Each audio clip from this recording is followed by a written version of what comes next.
কাছে আমার অক্সিজেন, আমার ঘড়ি, আমার ক্যালেন্ডার, আমার বিশ্বকোষ।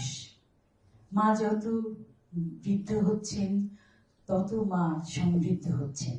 মেয়েলি যে সৌন্দর্য, রূপচর্চা, শাড়ি, গয়না, এই জিনিসগুলো আমার মাকে কখনো টানে নাই। পরিবারের বাকি সমস্ত কঠিন কাজ, গান ছাড়া যত রকম কাজ আছে, এই ডাক্তার, বাচ্চাদের পড়াশোনা, নানান কিছু, সমস্ত কিছু মা নিজের ঘাড়ে নিয়ে হাসি মুখে উনি দিন পার করছেন।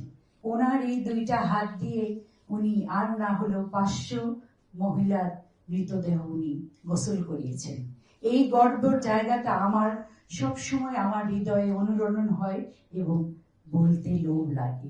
সবাই, সমস্ত এই পৃথিবীর সমস্ত মা যারা মানুষ থেকে, মানুষ ছাড়াও যে বাকি প্রাণী আছে, সব মাকে আমি আমার অন্তরের অন্তঃস্থল থেকে শ্রদ্ধা জানাই, ভালোবাসা জানাই। সমস্ত মায়েরা শান্তিতে থাকুক, সুখে থাকুক।